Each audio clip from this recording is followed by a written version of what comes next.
Hey, what's up everyone? Mel from FortinAmps here, and I'm here to show you how I dialed in last week's guitar tone, a guitar tone tribute to Spiritworld.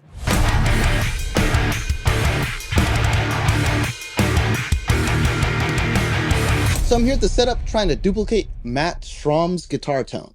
So right now I have my FGN Iliad, T-body style, just like him, going into the Fortin Grind, the Tube Screamer 808, then into the Mesa Dual Rec, channel 3, modern, and let's hear how just the Dual Rec sounds.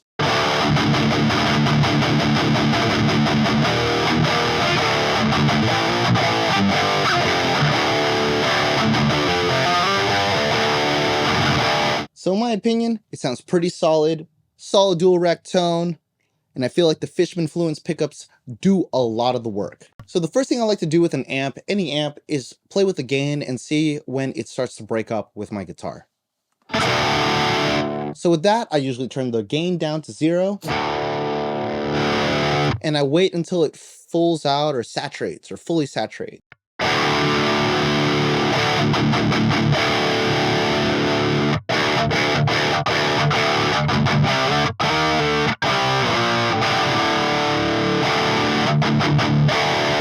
So I know that I'm going to be adding pedals to this whole entire setup, so I'm going to leave a little bit of headroom.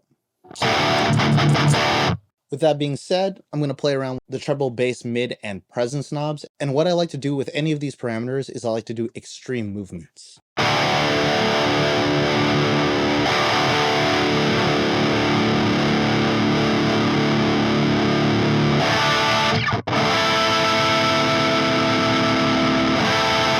You can tell that the presence does a lot in the top, but not much in like the mid, high mids register. So I'm gonna keep this at a sparing 12 o'clock and see what happens after I adjust the pedals. After I adjust the presence, I'm gonna move on to the treble.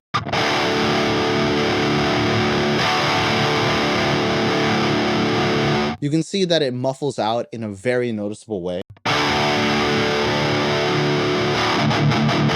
You still get a lot of mid-range crunch, but I'm going to brighten it up just a tad.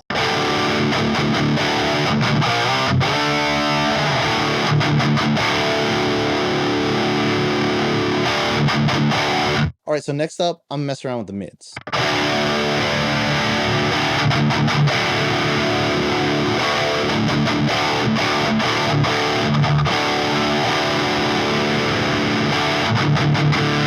You can see that the mids completely zeroed out leads to a pretty muffled tone, even though I have the treble and the presence still up. So I'm going to raise it just a tad, but still scoop it just a smidge.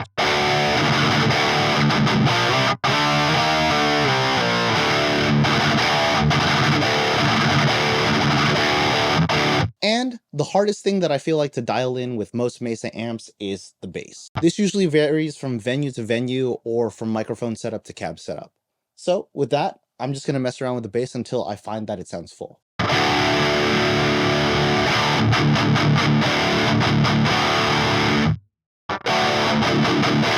You can see completely zeroed out, you lose, and it feels really hollow.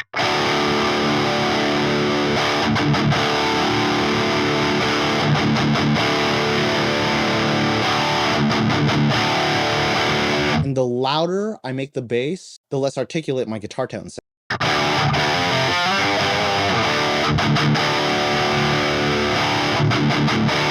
When I talked to Matt, his first response about using the grind is he used it primarily as an EQ going into the guitar amp. So I'm going to turn on the grind, not use it much for boost, keep it at 12 and see what it sounds like.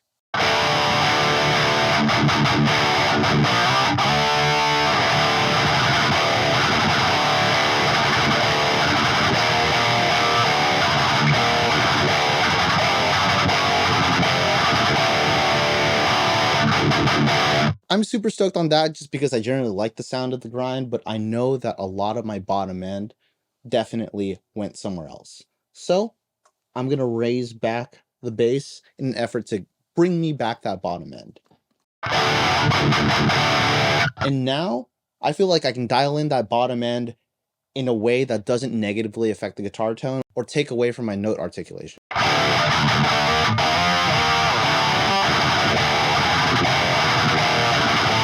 That sounds dope in my opinion. So I'm going to add Matt's secret sauce. I'm going to try out the 808. Right now the 808's at 12 o'clock on all settings, so we're going to play with that.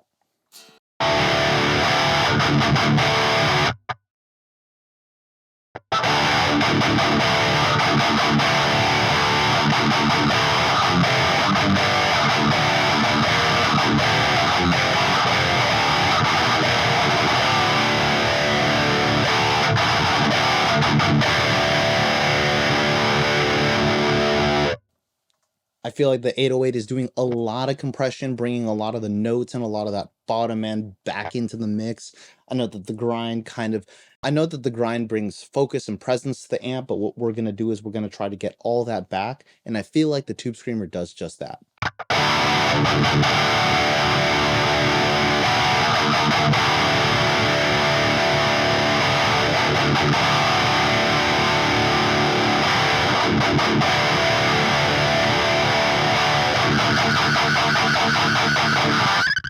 It gets really wild when you boost the tone on the Tube Screamer, so I'm going to roll that to 12.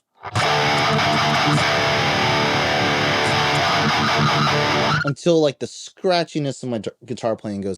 All right, so with that being said, I like that where it's at, but I did remember looking at Matt's setup, and then he had the overdrive completely at 0. So let's see how that sounds.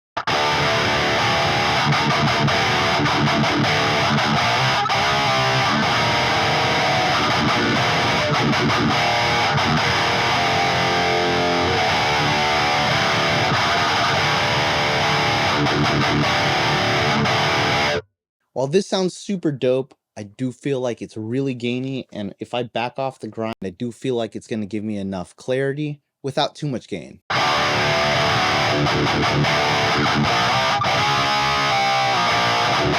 I do feel like it sounds a little bit scratchier still, so I'm going to pull that tone just a tad back and bring back that level to give me a little bit more headroom.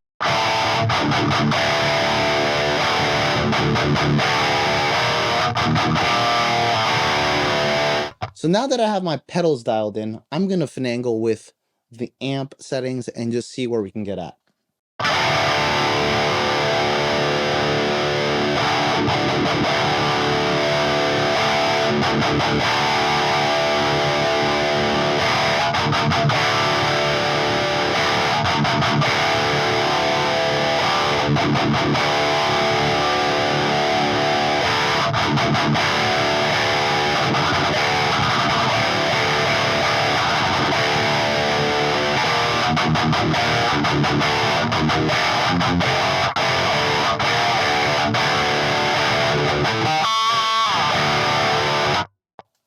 That sounds pretty dope. I'm going to mess around with the gain just to balance things out.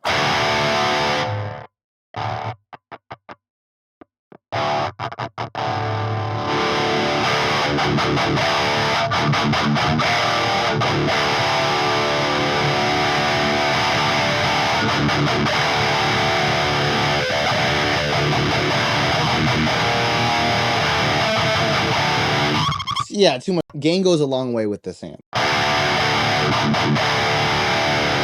I'm going to keep it right at 11, 10-ish.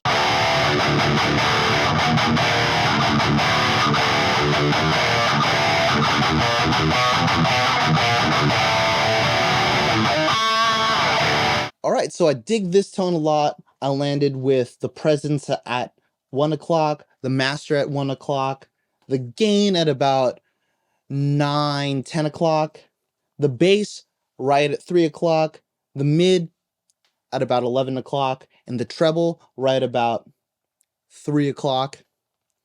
And I think it gives a really nice, spanky, thrashy, articulate tone. If you're not really tight with your picking hand or your right hand, it'll really show. Matt's really precise with his playing and really likes that clarity and has a lot of down pick and a lot of articulation in the songs. So I feel like this is a perfect match and a perfect tone for him. And here's how it sounds once again.